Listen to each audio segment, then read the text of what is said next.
अस्सलाम वालेकुम। आज का हमारा टॉपिक है वार of independence 1857।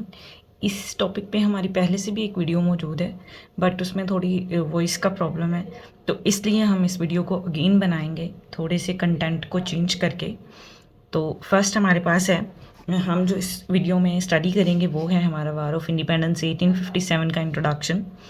Actually pre independence history को आपने जहाँ से प्रिपेयर करना स्टार्ट होता है, एक्चुअली जो सब कॉन्टिनेंट में था, तो वो ये वार ऑफ इंडिपेंडेंस से ही एक्चुअली स्टार्ट होता है। उससे पहले क्या क्या कंडीशंस थी, एक्चुअली वही वार ऑफ इंडिपेंडेंस का जो है वो बैकग्राउंड है। तो हम इसका बैकग्राउंड स्टडी करेंगे। देन इस वॉर के इमीडिएट काजेज़ क्या थे। देखिए, दो तरह के कॉजेज़ थे, एक इमीडिएट कॉजेज़ और एक लॉन्ग टर्म कॉजेज़। तो जो वॉर थी वो एक्चुअली इमीडिएट कॉज की वजह से स्टार्ट हुई थी, और जो अदर कॉजेज़ थे वो तो लॉन्ग टर्म कॉजेज़ थे ही, जो उस टाइम पे सब कॉन्टिनेंट में हो रहे थे। अब वार का आउटब्रेक कहाँ हुआ और कैसे हुआ, किस तरह से वार स्टार्ट हुई। देन इसके हैं जो अदर काजेज़, जैसे आपको बोला लॉन्ग टर्म काजेज़ हैं, तो उसमें political causes, social and religious, economic and military causes आ जाते हैं। तो उन सबको हम वन बाय वन डिस्कस करेंगे, और हिस्टोरियंस ने क्या कोटेशंस या क्या उसके बारे में रिमार्क्स दिए हैं उनको भी हम मेंशन करेंगे अपने इन नोट्स में। उसके बाद last one is causes of failure, कि इसके फेल होने के काजेज़ क्या बने, इसका रिजल्ट क्या हुआ, इस वॉर का क्या आउटकम हुआ, एंड एट द एंड हम कंक्लूजन को स्टडी करेंगे। अगर आपको ये हैंड रिटन नोट्स चाहिए तो उसके लिए आप कमेंट सेक्शन में मौजूद वेबसाइट के लिंक को विजिट कर सकते हैं, जहाँ पर ऑलरेडी अपलोडेड नोट्स मौजूद हैं। अगर आपको कोई स्पेसिफिक नोट्स चाहिए जो अपलोड नहीं है, तो उसके लिए आप रेलेवेंट कमेंट सेक्शन में मेंशन कर सकते हैं। तो वार ऑफ इंडिपेंडेंस 1857 का इंट्रोडक्शन है हमारे पास।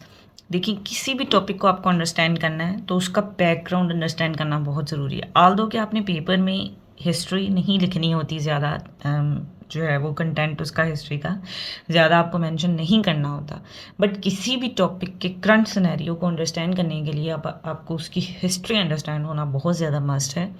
तो हम इस टॉपिक को इस तरह से स्टडी करेंगे कि हम, इवन दो कि ये भी हिस्टोरिकल टॉपिक है, बट इसकी बैकग्राउंड में क्या हिस्ट्री थी, उसका बैकग्राउंड क्या था, हिस्टोरिकल बैकग्राउंड क्या था इस टॉपिक का, तो उसको भी हम स्टडी करेंगे। तो है क्या war of independence? It was a major uprising in India against the rule of British East India Company. देखिए, एज यू नो कि 1857 जब ये वार हुई, तो उससे पहले ब्रिटिशर्स जो है वो उनकी गवर्नमेंट रूल नहीं कर रही थी सब कॉन्टिनेंट में, बल्कि कौन रूल कर रहे थे? East India company was rolling the sub continent. कि ब्रिटिश ईस्ट इंडिया कंपनी के पास चार्टर था उनकी गवर्नमेंट की तरफ से, और वही सारा जो है यहाँ पर मैटर डील कर रहे थे, which was sovereign power on behalf of British crown. कि ब्रिटिश गवर्नमेंट या ब्रिटिश क्राउन की तरफ से उनको सॉवरन पावर बना दिया गया था। कहाँ का? यहाँ पर सब कॉन्टिनेंट का।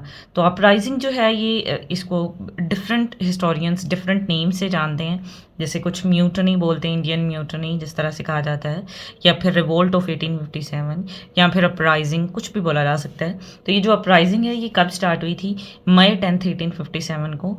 It was first unsuccessful resistance of Hindu Muslim against east India company. तो आप ये कह सकते हैं कि ये पहली हिंदू मुस्लिम यूनिटी के तौर पर, मतलब इसमें दोनों ने ही पार्टिसिपेट किया था, हिंदूज एंड मुस्लिम्स ने। तो अनसक्सेसफुल इसलिए बिकॉज ये कामयाब नहीं हुई। तो इट वाज रेजिस्टेंस उससे पहले भी हुई थी, बट इतने हाई लेवल पर नहीं की गई थी resistance from Hindu and Muslims. तो इट वाज, मतलब ये एक हाई फाई फुल प्रोफाइल थी जिसमें जो सब कॉन्टिनेंट का हर तरह का तबका शामिल था। तो it was first unsuccessful resistance of Hindu Muslim against east India company. तो आपने याद रखना है कि वार of independence was not against British government. British government के अगेंस्ट नहीं थी। उस टाइम पे कौन थे वहाँ पर? ईस्ट इंडिया कंपनी रूल कर रही थी उस टाइम पे। This revolt shifted power from East India Company to British crown. तो ये भी बहुत इंपॉर्टेंट है कि जो इस रिवोल्ट के बाद 1857 के बाद जो है वो सारी की सारी पावर्स ईस्ट इंडिया कंपनी से किसने ले ली? ब्रिटिश क्राउन ने। मतलब ब्रिटिश गवर्नमेंट ने कहा कि ठीक है, आपसे संभाला नहीं जा रहा अगर जो सब कॉन्टिनेंट है, तो हम इसको ओवरटेक कर लेंगे। तो इसको इस तरह से ब्रिटिश क्राउन ने ओवरटेक कर लिया, और फिर वहाँ पर ईस्ट इंडिया कंपनी के बाद किसकी गवर्नमेंट बन गई? ब्रिटिश क्राउन की। तो ये इंपॉर्टेंट MCQs है कि कब ब्रिटिश क्राउन की जो है वो पावर्स, ब्रिटिश क्राउन के पास पावर्स गई फ्रॉम ईस्ट इंडिया कंपनी। तो 1857 की वॉर के बाद। तो it is also known as the revolt of 1857, जैसे पहले ही बोला हमने, the Indian mutiny, military uprising और the first war of independence. तो इसको डिफरेंट नेम से जाना जाता है, तो ये नेम डिफरेंट तरह से हो सकते हैं कि रिवॉल्ट भी आप इसको कह सकते हैं, इंडियन म्यूटनी, मिलिट्री अपराइजिंग और the first war of independence 1857। Okay, ये तो हो गया इंट्रोडक्शन कि क्या था उस टाइम पे सब कॉन्टिनेंट में, कौन सी किसकी गवर्नमेंट थी या कौन रूल कर रहा था, और किस तरह से हिंदूज़ और मुस्लिम्स ने मिलकर फर्स्ट अनसक्सेसफुल रेजिस्टेंस की अगेंस्ट ईस्ट इंडिया कंपनी। और फिर जो है इसमें हिंदू और मुस्लिम्स को जो है वो अनसक्सेसफुल मीन्स यही है, फेलियर हो गई ये वॉर उनके लिए। तो ब्रिटिश ईस्ट इंडिया कंपनी से किसके पास चली गई, ब्रिटिश क्राउन के पास, कि अब डायरेक्टली ब्रिटिश गवर्नमेंट जो है वो सब कॉन्टिनेंट को डील करेगी। मतलब उनकी ऑफिशियली वो कॉलोनी बन गई, ब्रिटिश गवर्नमेंट की ऑफिशियली कॉलोनी बन गया सब कॉन्टिनेंट। तो उससे पहले क्या कंडीशंस थी, तो बिफोर 1757, अगर हम 100 ईयर्स बैक चले जाएं तो 1757 से पहले ईस्ट इंडिया कंपनी जस्ट एक ट्रेडिंग कंपनी थी, राइट। आपने हिस्ट्री सारी पढ़ी है मुग़ल दौर में किस तरह से ईस्ट इंडिया कंपनी आए स्पाइसेस के लिए अपने, और वो बस इसी की एक्सपोर्ट और इम्पोर्ट के काम कर रहे थे उस टाइम पे। लेकिन फिर 1757 में बैटल ऑफ प्लासी हुआ, it's political and influence also got increase. तो फिर क्या हुआ कि उसके बाद ईस्ट इंडिया कंपनी का सिर्फ एक ट्रेडिंग कंपनी नहीं रही, बल्कि इनका पॉलिटिकल इन्फ्लुएंस भी क्या हो गया, इंक्रीज हो गया सब कॉन्टिनेंट में।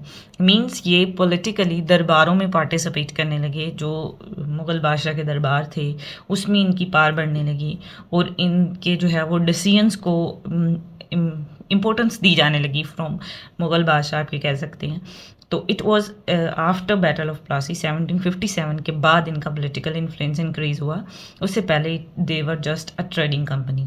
तो gradually extended its control over the whole of India.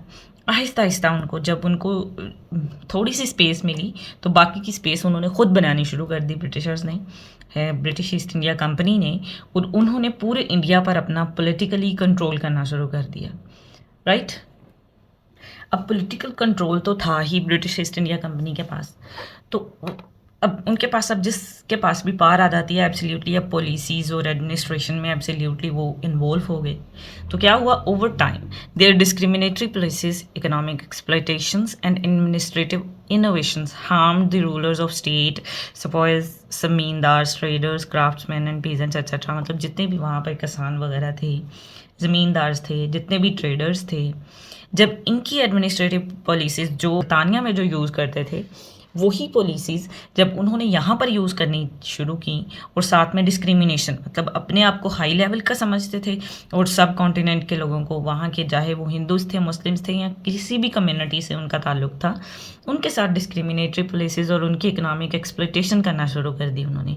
अब क्या इकोनॉमिक एक्सप्लॉयटेशंस थी वो हम लॉन्ग टर्म काजेज़ में देखेंगे कि कैसे कैसे उन्होंने एक्सप्लॉइट किया एट दैट टाइम लोकल या नेटिव इंडियंस को। तो इसकी वजह से लोगों के दिलों में उनके लिए रिजेंटमेंट प्रोड्यूस हुई।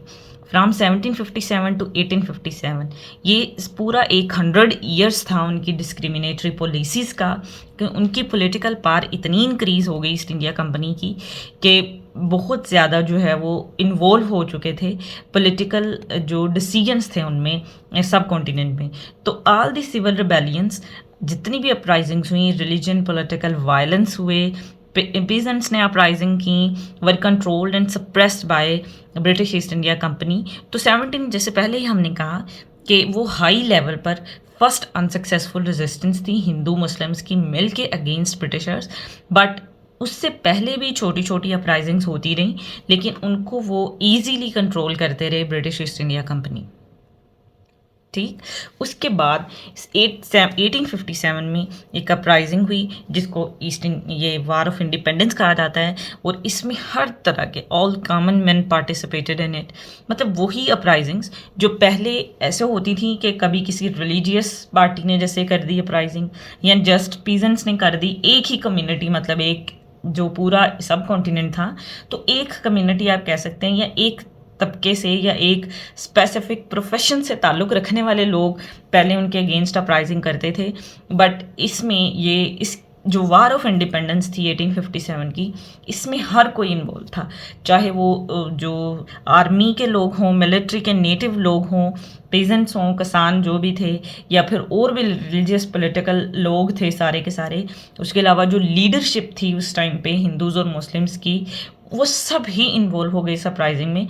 और इसको वैसे वो कंट्रोल नहीं कर सके ब्रिटिशर्स, जिस तरह से उन्होंने पहले 1757 से 1857 तक की बाकी अपराइजिंग्स को टैकल किया था, जो कि एक स्पेसिफिक तबके से ही ताल्लुक़ रखती थी। तो अब इसमें हम आपसे स्टडी करेंगे कि ठीक है, बहुत सारी रीजंस थी, काफ़ी डिस्क्रिमिनेटरी पॉलिसीज़ थी उनकी, जिनकी वजह से ये सब कुछ हुआ। But at that time immediate cause क्या बना वार का, कि कौन सी चीज़ थी जिसने बस वार स्टार्ट कर दी, कि मुस्लिम्स और हिंदूस ने कहा कि बस अब हम मज़ीद जो है वो बेयर नहीं कर सकते, अब मज़ीद हम जो है वो ब्रिटिशर्स के साथ नहीं कोऑपरेट कर सकते, और जो वार है वो स्टार्ट हो गई। नेक्स्ट हम ये देखेंगे कि इमीडिएट काज क्या था वार का। लॉन्ग टर्म काजेज़ तो बहुत ज़्यादा थे, जिनको हम अदर काजेज़ में डिस्कस करेंगे, इकोनॉमिक, मिलिट्री और जो भी काजेज़ हमने डिस्कस करने हैं उसमें हम लॉन्ग टर्म काजेज़ देखेंगे कि क्या रीज़न थी, क्या कंडीशंस थी उस टाइम पे, किस तरह से डिस्क्रिमिनेटरी बिहेव किया जा रहा था नेटिव इंडियंस के साथ from Britishers, British East India company. तो उसको हम जो है वो नेक्स्ट डिस्कस करेंगे। तो अभी है इमीडिएट काज के जो एट दी स्पॉट फॉरेन काज बना। एक्चुअली क्या हुआ कि ईस्ट इंडिया कंपनी ने इशू की new rifles in Indian army. पुरानी राइफल्स जो थी उनको लोड करते हुए और उनमें रैपिंग पेपर वगैरह का सारा जो इशू था वो बहुत ज़्यादा टाइम कंज्यूमिंग था। इसलिए ईस्ट इंडिया कंपनी ने उन राइफ़ल्स को ख़त्म करके न्यू राइफ़ल्स इंट्रोड्यूस कराई इंडियन आर्मी में। उन राइफ़ल्स का नाम था एनफील्ड राइफ़ल्स। तो अब ईस्ट इंडिया कंपनी ने न्यू राइफ़ल्स जो इंट्रोड्यूस कराई, वो राइफ़ल्स किस तरह से रीज़न बनी वार ऑफ इंडिपेंडेंस के स्टार्ट होने का, तो वो ये है कि local native army soldiers were not happy with the structure of cartridges. Native army soldiers को राइफल्स से इशू नहीं था, बल्कि राइफल्स के कार्ट्रिजेस को जिस चीज़ से ग्रीस किया गया था उससे जो है वो सोल्जर्स खुश नहीं थे। अब क्या इसको अंडरस्टैंड करने के लिए हमें कार्ट्रिजेस के स्ट्रक्चर को अंडरस्टैंड करना होगा कि लोकल जो नेटिव आर्मी सोल्जर्स थे वो न्यू राइफल्स के कार्ट्रिजेस के जो स्ट्रक्चर है उससे खुश क्यों नहीं थे। तो स्ट्रक्चर ऑफ कार्ट्रिजेस को अगर हम देखें तो जो कार्ट्रिजेस थी वो सिलेंड्रिकल फॉर्म में थी। अब ये उनके अंदर बुलेट था, उस बुलेट के ऊपर गन पाउडर था। अब इसको फिल करने के लिए सोल्जर्स को रैपिंग पेपर को टेयर करना पड़ता था with their teeth and then load the rifle. फिर वो राइफल को जो है वो इससे लोड करते थे, ये जो बुलेट थी उनके पास। तो soldiers had to tear and open the end of the cartridges with your teeth and then load the rifle. Okay, यहाँ तक तो सब ठीक था, बट वजह ये थी कि जो कार्ट्रिजेस का एंड था, यानी जो रैपिंग पेपर था, it was made up of lard and tallow. Lard means pork fat और टेलो मीन्स बीफ फैट। मतलब गन पाउडर को मॉइस्चर से बचाने के लिए जो रैपिंग पेपर था, कार्ट्रिजेस का जो एंड था, उसको किससे ग्रीस किया गया था, लोड और टेलो से, ताकि अंदर जो है वो मॉइस्चर ना जाए गन पाउडर के पास, और जब चाहें इसको टीयर करके टीथ के थ्रू जो है वो लोड किया जा सके राइफल्स को। तो अब एज यू नो कि pork is forbidden in Islam and cow is sacred for Hindus, कि काउ जो है वो सेक्रेट है हिंदूज़ के लिए। तो ये जो कार्ट्रिजेस का एंड था वो पोर्क फैट और बीफ फैट से मिला के बनाया गया था, और फैट को इसलिए यूज़ किया गया था ताकि मॉइस्चर ना जाए गन पाउडर के पास। तो ये चीज़ जो है ये रीज़न बनी इमीडिएट। देखिए, रिलीजियस काज की तरह ही था ये भी एक, कि रिलीजियसली हिंदूज़ और मुस्लिम्स के लिए ये बहुत बड़ी बात थी कि वो पोर्क फैट और बीफ फैट को जो है वो अपने टीथ के थ्रू उस रैपिंग पेपर को टीयर करें। तो soldiers refuse to use the cartridges. तो चाहे वो मुस्लिम सोल्जर्स थे या हिंदू सोल्जर्स थे नेटिव आर्मी के अंदर, उन सब ने इनको यूज़ करने से इनकार कर दिया कि हम ये यूज़ नहीं करेंगे। तो according to Lord Canning and Henry Lawrence, cartridges form the real and proximate cause of the war, कि जो सबसे पहले प्रॉक्सिमेट मीन्स उस साइंस टाइम पे लॉन्ग टर्म काजेज भी बहुत थे। लोगों के दिलों में बहुत ज़्यादा रिजेंटमेंट थी against British East India company के, जो भी सोल्जर्स वगैरह थे उनके अगेंस्ट बहुत ज़्यादा उनके दिल में था रिजेंटमेंट। बट जो इमीडिएट काज बना वो यही रिलीजियस काज था, कि इमीडिएट काज जिसको आप कह सकते हैं कि जो राइफल्स का जो रैपिंग पेपर है वो पोर्क फैट और बीफ फैट का बना हुआ होने की वजह से, तो it was the proximate cause of the war. War outbreak हो गई इन अप्रैल 1857 मीरठ कंटोनमेंट में। अब आपने याद रखना है एमसीक्यूज के लिए कि वार ऑफ इंडिपेंडेंस कहाँ से स्टार्ट हुई, तो मेरठ से। Cantonment soldiers refuse to use cartridges. तो क्या किया कि इसको अच्छे तरीके से टैकल करने की बजाय ब्रिटिश ईस्ट इंडिया कंपनी के सोल्जर्स ने क्या किया कि जिन जिन सोल्जर्स ने इनकार किया कि वो ये कार्ट्रिजेस नहीं यूज़ करेंगे, वो इस रैपिंग पेपर को टीयर नहीं करेंगे विद देयर टीथ, तो उनको इम्प्रिजन कर दिया गया फॉर 10 ईयर्स। ये तो बहुत ज़्यादा बुरी चीज़ थी।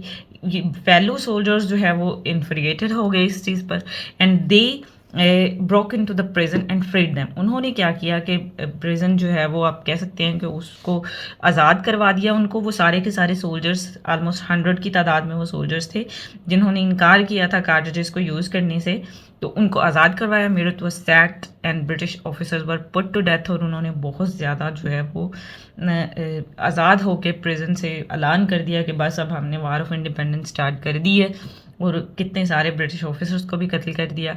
और फिर बहादुर शाह जफ़र को जो है वो अपना लीडर मान लिया हिंदूस और मुस्लिम्स ने मिल के।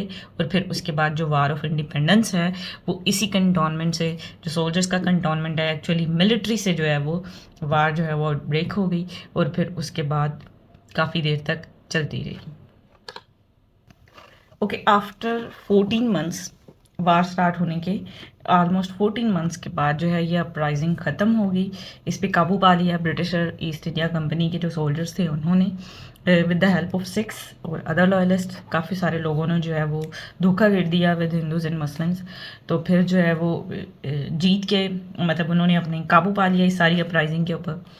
और लॉर्ड कैनिंग ने जो है वो आफ्टर 14 मंथ्स ये डिक्लेयर कर दिया कि जो ब्रिटिशर्स हैं वो ये जंग जीत चुके हैं।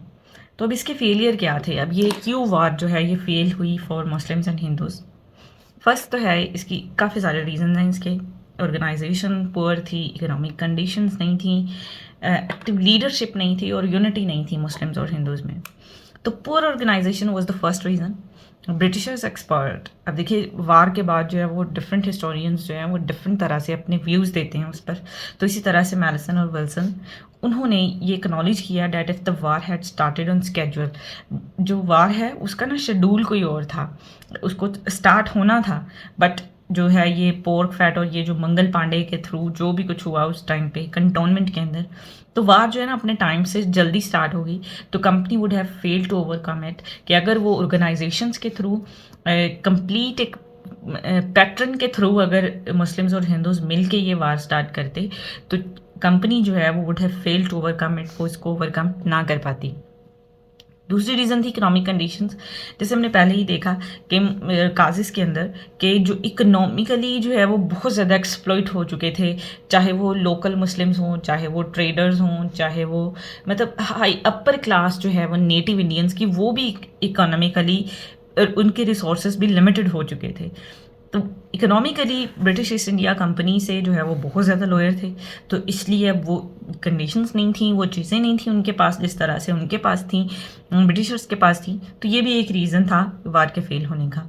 उसके बाद एब्सेंस ऑफ एक्टिव लीडरशिप है। देखें उन्होंने उस टाइम पे अपना जो लीडर है वो बहादुर शाह जफ़र को बनाया था, but they were very old and sick, बहुत ज़्यादा बीमार थे वो, तो एक्टिव लीडरशिप नहीं थी। लीडरशिप के बगैर आप कोई भी काम सर अंजाम नहीं दे सकते। जब आपको टीम वर्क करना है तो टीम वर्क में लीडर का होना बहुत ज़्यादा ज़रूरी है, वरना फिर हर बंदा जो है वो लीडर बन जाएगा। तो इसी तरह से उस टाइम पे हुआ कि कुछ लोग कहने लगे कि हम इसको इस तरह से लीड करेंगे, दूसरी जो टीम है वो कहने लगी कि नहीं हम इसको इस तरह से लीड करेंगे। तो एक एक्टिव लीडरशिप नहीं थी उस टाइम पे मुस्लिम्स और हिंदूज के पास। The other reason most important lack of unity according to W Russell, if all nations had joined hands against us, कि अगर सारी नेशन जस्ट मुस्लिम और हिंदूज नहीं, सिख्स भी और दूसरे लॉयलिस्ट जो ब्रिटिशर्स के साथ मिल गए, जिनकी वजह से फिर ये वार जो है मुस्लिम्स और हिंदूज के हाथों से निकल गई, we would have been completely annihilated despite all our courage and bravery. तो अगर जो है वो सब ये मिल जाते तो फिर हम कभी भी नहीं जीत पाते, राइट। मतलब करेज, और उन्होंने कहा कि हम कम्प्लीटली एनहिलेट हो जाते अगर सारी नेशंस सब कॉन्टिनेंट के अंदर एक साथ हो जाती। तो lack of political perspective, the last one reason was the lack of political perspective, कि उस टाइम पे अब मुगल्स के डाउनफॉल का रीज़न ही यही था कि पॉलिटिकल पर्सपेक्टिव उनका जो है वो कम्प्लीटली क्या हो चुका था, ख़त्म। तो उस टाइम पे अब कोई भी ऐसा लीडर नहीं था जिसका एक पॉलिटिकल पर्सपेक्टिव हो, एक कंट्री को लेके चलने का, एक स्टेट को लेके चलने का या सब कॉन्टिनेंट को लेके चलने का। तो ये जो रीजंस हैं, जैसे पुअर ऑर्गेनाइजेशंस, इकोनॉमिक कंडीशंस जो थी, लिमिटेड रिसोर्सेज थे, एक्टिव लीडरशिप नहीं थी, यूनिटी नहीं थी सारी नेशंस के दरमियान, और लैक ऑफ पॉलिटिकल पर्सपेक्टिव, तो ये रीज़न बने काज ऑफ फेलियर का of war of independence 1857 for the native Indians, कि नेटिव इंडियंस के फेलियर का जो है ये सब रीजंस हैं।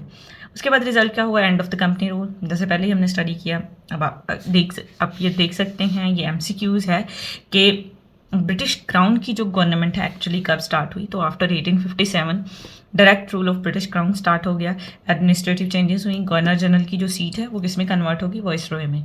तो आपने कंफ्यूज नहीं होना कि गवर्नर जनरल की बात 1857 से पहले की जाती है, तो वॉइसरॉय की जो बात है वो बात में की जाती है। Final blow to the nominal rule of Mughals, तो जो मुगल्स की बाकी थोड़ी बहुत पार बची थी वो भी कम्प्लीटली 1857 के बाद क्या हो गई? ख़त्म हो गई। कम्प्लीटली मुगल्स जो हैं उनकी बादशाहत का दौर वार ऑफ इंडिपेंडेंस के बाद ख़त्म हुआ। लास्ट जो एम्परर थे मुगल्स के वो थे बहादुर शाह जफर।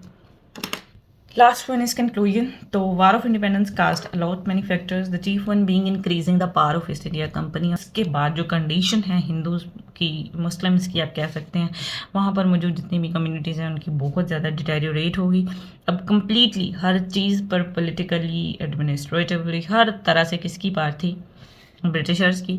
और ब्रिटिशर्स फिर सारे के सारे जो नेटिव इंडियंस थे, जो भी लोग थे, उनके दरमियान इनइक्वालिटी और इनजस्टिस की जो सेंस है वो आगे से भी ज़्यादा मजबूत हो गई। इससे पहले तो शायद वो अपराइजिंग कर सकते थे उनके, लेकिन फिर काफ़ी सालों तक मुस्लिम्स और हिंदूज खड़े नहीं हो सके अगेंस्ट ब्रिटिशर्स। आल्दो कि आफ्टर 100 ईयर्स हमें फिर से इंडिपेंडेंस मिल गई। After 90 years of war of independence of 1857 we got independence from Britishers. Indians को मिल गई इंडिपेंडेंस उनसे, बट वो फिर जो दोबारा रिजेंटमेंट है, दोबारा जो रेजिस्टेंस है, उसके लिए काफ़ी सालों तक प्रिपेयर होना पड़ा। वेस्टर्न सिविलाइजेशन की चीज़ों को अडॉप्ट करके, उनकी एजुकेशन को अडॉप्ट करके, और फिर बहुत सारे लीडर्स बने, इंडियंस के भी, हिंदूज़ के भी और मुस्लिम्स के भी। उन्होंने कैसे रोल प्ले किया, तो ये हम प्री पार्टीशन हिस्ट्री को कंप्लीट डिस्कस कर चुके हैं। उसके लिए आप हमारी जो प्लेलिस्ट है प्री इंडिपेंडेंस की, उसको विजिट कर सकते हैं। अस्सलाम वालेकुम। आज का हमारा टॉपिक है कि causes of the revolt of 1857 क्या थे। कि इमीडिएट काजेज़ तो जो थे वो कार्ट्रिजेस से रिलेटेड थे, जिनको हमने अपनी वार ऑफ इंडिपेंडेंस की फर्स्ट वीडियो में डिस्कस किया है। बट जो लॉन्ग टर्म काजेज़ थे वो क्या थे? जिस तरह से पॉलिटिकल काजेज़ थे, इकोनॉमिक काजेज़ थे, मिलिट्री, रिलीजियस और सोशल काजेज़, तो उन सब वो सब किस तरह से थे उस टाइम पे, क्या बैकग्राउंड था सब कॉन्टिनेंट में, तो उनको हम विद हैंड रिटन नोट्स इस वीडियो में डिस्कस करेंगे। इफ़ यू नीड नोट्स तो do mention in relevant videos comment section. आपको अगर इस लेक्चर के भी नोट्स चाहिए तो इसके लिए भी आप कमेंट सेक्शन में मौजूद वेबसाइट के लिंक को विजिट कर सकते हैं, और अगर नोट्स मौजूद नहीं है तो कमेंट सेक्शन में रेलेवेंट वीडियो के जो है वो आप मेंशन कर सकते हैं। We will provide you with PDF notes. Now we will start our lecture, causes of the revolt of 1857। First are political causes. तो पॉलिटिकल, जैसे हमने देखा कि इमीडिएट काज जो है वो यही था कि ग्रीस की जो कार्ट्रिजेस थी, जिनको ग्रीस किया गया था कार्ट्रिजेस को with pork and beef fat, तो वो रीज़न बना है द स्पोर्ट रिवोल्ट ऑफ 1857 का।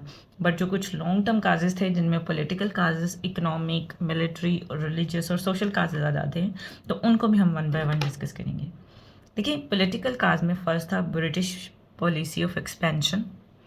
ये पॉलिसी ऑफ एक्सपेंशन का क्या मतलब है कि जैसे जो ब्रिटिश ईस्ट इंडिया कंपनी है वो एक्सपेंड कर रही थी अपने पावर को, पॉलिटिकल इन्फ्लुएंस को। अब कैसे इंक्रीज़ कर रही थी, इसमें दो चीज़ें याद आती हैं, एक उनकी डॉक्ट्रिन ऑफ लैप्स और दूसरी डायरेक्ट एनेक्सेशन।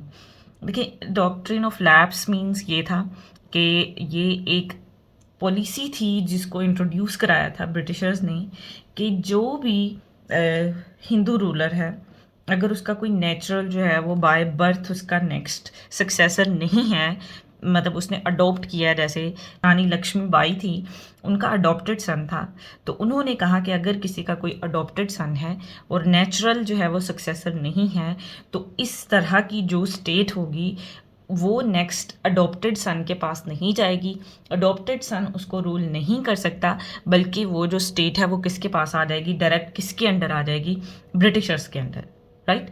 ये ब्रिटिश पॉलिसी ऑफ एक्सपेंशन थी और डॉक्ट्रिन ऑफ लैप्स इसको बोल सकते हैं, ये था डॉक्ट्रिन ऑफ लैप्स। तो large number of Indian ruler were dislodge fair in the minds of ruling families. ये क्या हुआ कि अब इस वजह से अब ये डॉक्ट्रिन ऑफ लैप्स और अब एनेक्सेशन का मतलब ये है कि वो बहुत सारी इस तरह ही स्टेट्स को डॉक्ट्रिन ऑफ लैप्स के थ्रू वो काफ़ी सारी स्टेट्स को अपने अंडर ले रहे थे कि वो स्टेट्स जो पहले ब्रिटिशर्स के पास नहीं थी, उन पर कोई हिंदू राजाज या फिर मुस्लिम राजाज जो है वो उस पर रूल कर रहे थे, तो कोई ना कोई रीज़न बना के, बिकॉज उनके पास पावर थी, तो वो उन और ज़्यादा स्टेट्स को अपने अंडर ले रहे थे, अपनी पॉलिटिकल एडमिनिस्ट्रेशन के अंडर। तो रूलर्स के अंदर तो ये बहुत ज़्यादा रूलर्स को डिसलॉज किया गया और रूलिंग फैमिलीज़ के अंदर ये खौफ भी फिर बैठ गया कि किसी भी टाइम जो हमारी स्टेट है वो उसको ले सकते हैं ब्रिटिशर्स। रानी लक्ष्मीबाई's adopted son was not permitted to sit on throne. दूसरी रीज़न ये बनी, देखिए लोगों के अपने राजा महाराजा के साथ बहुत ज़्यादा इमोशनल सेंटिमेंट्स थे उस टाइम पे, तो ये इमोशनल सेंटिमेंट्स जो हैं ये रिजेंटमेंट पैदा कर रहे थे ब्रिटिशर्स की इस तरह की पॉलिसीज़ के अगेंस्ट। उसके अलावा Jaipur, Sambalpur, Nagpur, Udaipur etcetera were annexed under the doctrine of lapse. बहुत सारी स्टेट्स को डॉक्ट्रिन ऑफ लैप्स के अंडर ही एनेक्स किया गया। एनेक्स का मतलब ये है कि अपने अंडर ले आना, अपने पॉलिटिकल एडमिनिस्ट्रेशन के अंडर ले आना, इसको एनेक्स बोला जाएगा। तो annexation of Oudh by lord Dalhousie left thousands of people jobless थी। इसने बहुत ज़्यादा, जो लास्ट आप कह सकते हैं कि ये थी जिसमें बहुत ज़्यादा लोग जो है वो थाउजेंड्स ऑफ पीपल्स जॉबलेस हो गए, क्योंकि एडमिनिस्ट्रेशन देखें ना चेंज हो गई। उसके अलावा एडमिनिस्ट्रेशन एक होगी, पहले वही जहाँ दो एडमिनिस्ट्रेशंस थी अब एक एडमिनिस्ट्रेशन बनी, तो लोग तो जॉबलेस होंगे ही। This converted over the loyal state into discontent and intrigue, मतलब वहाँ के लोग जो पहले बहुत ज़्यादा सपोर्ट कर रहे थे ब्रिटिश ईस्ट इंडिया कंपनी को, वही जो है वो फिर डिसकंटेंट हो गया against the British East India company. तो डॉक्ट्रिन ऑफ लैप्स क्या थी, जैसे हमने पहले ही अंडरस्टैंड किया इसको कि it was introduced by lord Dalhousie and British ने क्या किया था, प्रोहिबिट किया था हिंदू रूलर्स को विदाउट नेचुरल हायर और successor from adopting a successor, कि अगर उनका कोई नेचुरल सक्सेसर नहीं है तो वो अडॉप्ट भी नहीं कर सकते। तो एडिड ग्रोइंग डिसकंटेंट, तो इस तरह की पॉलिसीज़ जो ब्रिटिशर्स लेके आ रहे थे, इस चीज़ ने लोगों के दिलों में रिजेंटमेंट जो है वो उसको बहुत ज़्यादा बढ़ा दिया, और वो जो थोड़ी थोड़ी अपराइजिंग्स होती रहीं 1757 से 1857 तक, उनकी रीज़न यही चीज़ें थी, यही उनकी पॉलिसीज़ थी, यही इनकी एक्सप्लॉयटेशन थी जो ब्रिटिशर्स कर रहे थे नेटिव इंडियंस के साथ। Next are social and religious causes. हमने पॉलिटिकल काजेस को पढ़ा कि पॉलिटिकल किस तरह से पॉलिटिकली एडमिनिस्ट्रेशन में इन्वॉल्व हो रहे थे ब्रिटिशर्स और एक्सप्लॉयटेशन कर रहे थे नेटिव इंडियंस की, तो वो काज था लॉन्ग टर्म। अब सोशल एंड रिलीजियस काजेस को अगर हम देखें तो इसमें ये था कि लोगों के दिलों में ये बहुत ज़्यादा खौफ बैठ गया था कि rapidly spreading western civilisation and government was planning to convert Indians to Christianity, कि इस एक तो बहुत ज़्यादा वेस्टर्न सिविलाइजेशन तेज़ी से फैल रही थी स्टेट के अंदर, सब कॉन्टिनेंट के अंदर। देखिए आप अगर एजुकेशन सिस्टम आप अपने अकॉर्डिंग कर लेते हैं किसी भी स्टेट का, तो आप आसानी से अपनी सिविलाइजेशन को, अपने रूल्स को, अपने एथिक्स को न्यू जनरेशन के अंदर डाल सकते हैं, और ऐसा ही ब्रिटिशर्स कर रहे थे। उसके अलावा गवर्नमेंट ये प्लान कर रही थी कि मिलिट्री कंटोनमेंट हो, चाहे कोई भी जगह हो, कोई भी है, कोई लेजिस्लेशन की जगह है, तो हर जगह पर इंडियंस को जो है वो ये इस चीज़ की प्रीचिंग की जाएगी कि वो किसकी तरफ कन्वर्ट हो जाएं, क्रिश्चियनिटी की तरफ। तो उसके अलावा western methods of education was a challenge for Hindu and Muslims, कि वेस्टर्न मेथड जो एजुकेशन के, जिनको आल्दो के हिंदूज़ ने बहुत जल्दी अडॉप्ट कर लिया और ये चीज़ उनके लिए बहुत ज़्यादा बेनिफिटेड भी हुई, उनके लिए बहुत अच्छा साबित हुई, बिकॉज हिंदूज़ जो है वो बहुत हाई लेवल पर, मतलब गवर्नमेंट जॉब्स में, एडमिनिस्ट्रेशन में, हर जगह उनको पार्टिसिपेशन मिल रही थी, बिकॉज उन्होंने एजुकेशन मुस्लिम से बहुत पहले लेना स्टार्ट कर दी। वेस्टर्न मेथड जो है एजुकेशन की, उनको अडॉप्ट करना शुरू कर दिया। मुस्लिम्स ने तो सर सैयद अहमद ख़ान के बहुत ज़्यादा इंसिस्ट, और उन्होंने जो रीऑर्गेनाइजेशन की मुस्लिम्स की, उसके बाद मुस्लिम स्टार्ट हुए कि वो भी वेस्टर्न मेथड्स ऑफ एजुकेशन को अडॉप्ट करें, बट हिंदूज़ ने ये काम पहले ही कर लिया था, तो इसलिए उनकी कंडीशंस मुस्लिम से बहुत बेटर थी उस टाइम पे सब कॉन्टिनेंट में। तो ये भी एक चैलेंज था फॉर हिंदूज एंड जो ऑर्थोडॉक्स हिंदूज आप कह सकते हैं, या ऑर्थोडॉक्स मुस्लिम्स, उनको ये जो वेस्टर्न मेथड थे एजुकेशन के ये पसंद नहीं आ रहे थे।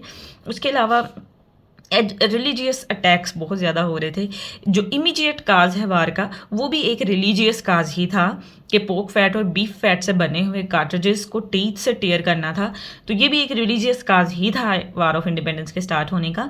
उसके अलावा भी बहुत ज़्यादा थे। तो एक प्रीस्ट पी फेंडर है, उन्होंने बहुत ज़्यादा अटैक्स किए उन्हें इस्लाम इन हिज बुक मिज़ान अल हक विच शॉक द मुस्लिम्स। तो मुस्लिम्स बहुत ज़्यादा इन्फरिएट हुए, उनके दिल में रिजेंटमेंट प्रोड्यूस हुई। तो ये जो रिजेंटमेंट है ये ब्रिटिशर्स अपनी ही पॉलिसी से, अपनी ही एक्सप्लॉयटेशन, अपनी मतलब जो एक्सप्लॉयटेशन कर रहे थे मुस्लिम्स और हिंदूज़ की, उसके थ्रू वो इनके दिलों में जो है वो रिजेंटमेंट प्रोड्यूस कर रहे थे।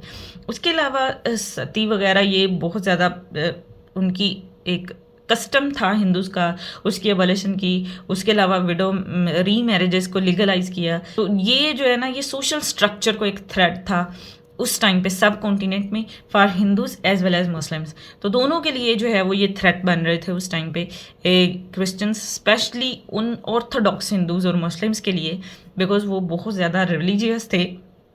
तो उनके रिलीजियन को किसी भी तरह से अगर क्रिश्चियंस अपनी लेजिस्लेशन के थ्रू चेंज करने की कोशिश कर रहे थे, तो मुस्लिम्स और हिंदूज़ के दिलों में उनके खिलाफ जो है वो नफरत, हेट्रेड प्रोड्यूस हो रही थी। तो ये थे सोशल और religious causes. Next we will see the economic causes of war of independence 1857. Okay, in rural areas, peasants and zamindars were infuriated by heavy taxes on land. देखिए, अब एक्सप्लॉयटेशन ही करनी थी उनको, तो इकोनॉमिक एक्सप्लॉयटेशन उन्होंने सबसे ज़्यादा की नेटिव इंडियंस की, कि जो पेजेंट्स और ज़मींदार थे उन पर इस तरह के टैक्सेस लगाए कि वो अपनी लैंड जो है वो at the and British East India company को देने पे मजबूर हो जाते थे जब वो हैवी टैक्सेस नहीं पे कर पाते थे, या फिर अगर वो हैवी टैक्सेस पे करते थे लोन लेकर, फिर लोन नहीं पे कर पाते थे, तो फिर अपनी ज़मीन से जो है वो हाथ धो बैठते थे। तो आफ्टर द इंडस्ट्रियल रेवोल्यूशन जब हुआ, तो influx British manufactured goods into India which run the local industry. Machine से बनी हुई सस्ती चीप प्राइस पर जो गुड्स थी वो ब्रिटिश में यहाँ बरतानिया से या यूरोप से आप कह सकते हैं यहाँ पर आ रही थी सब कॉन्टिनेंट में। तो अब यहाँ की लोकल इंडस्ट्री तो हैंड से बनी हुई चीज़ें थी, और हैंड से बनी हुई चीज़ें जो है वो थोड़ी महंगी थी। तो चीप जो गुड्स हैं वो यूरोप से आई यहाँ पर, तो लोकल इंडस्ट्री जो है वो कम्प्लीटली तबाह हो गई।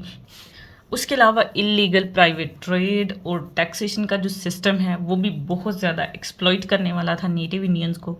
तो ये रीज़न थी, इकोनॉमिक रीज़न, जिसकी वजह से नेटिव इंडियंस के दिलों में हेट्रेड और रिजेंटमेंट प्रोड्यूस हुई अगेंस्ट ब्रिटिशर्स। लास्ट हमारे पास जो लॉन्ग टर्म काजेज़ हैं उनमें आ जाते हैं मिलिट्री काजेज़। तो मिलिट्री काजेज़ में ये था कि इंडियन सोल्जर्स जो है 87% थे ब्रिटिश ट्रूप्स का, but were considered inferior. Just 13% जो है वो ट्रॉप्स उनकी थी ब्रिटिशर्स, यूरोपियंस थे, बट बाकी सब के सब क्या थे, नेटिव इंडियंस थे, लेकिन उनको इन्फीरियर समझा जाता था। एंड इंडियन सोल्जर, इसका आप अंदाज़ा इस चीज़ से लगा सकते हैं कि इंडियन सोल्जर को was paid less than European soldiers of the same rank, कि उसी रैंक का जो यूरोपियन सोल्जर है उसकी ज़्यादा सैलरी थी, और जो नेटिव इंडियन सोल्जर थे उनकी सैलरी क्या थी, कम थी। According to Holmes, the Indians knew very well that even if they were as gallant as Haidar Ali, they would never be able to earn salary equivalent to that of a low ranking English soldier.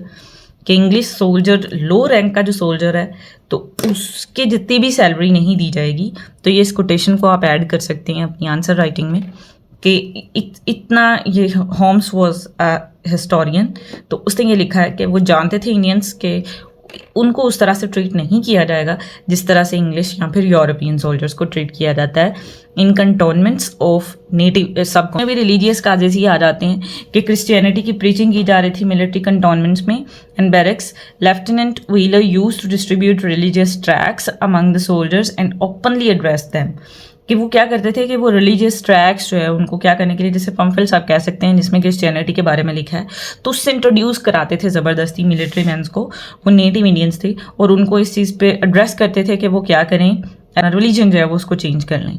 उसके अलावा overseas war front was also a reason of resentment, they were required to serve in far areas. ये हिंदूज़ के जो religion है उसमें ये है कि आप फार एरियाज में, समंदर पार जैसे आप जाकर ओवरसीज वार फ्रंट्स पे आप जाके नहीं लड़ सकते, उनके रिलीजन के अकॉर्डिंग ये मना है।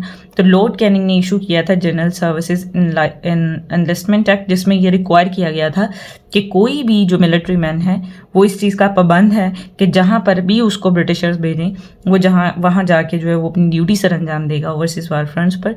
तो दीज वर द रीजंस ये रीजंस थी जिनकी वजह से मुस्लिम्स और हिंदूज़ के दिलों में या और जो भी और कम्युनिटीज़ थी वहाँ पर उनके दिलों में हेट्रेड पैदा हुआ, रिजेंटमेंट पैदा हुई अगेंस्ट ब्रिटिशर्स, और फिर जो है वो वार ऑफ इंडिपेंडेंस ऑफ 1857 हुई. These were the causes of war of independence of 1857. If you need notes, do mention in relevant videos comment section. We will provide you with PDF notes. Thank you very much. Allah Hafiz.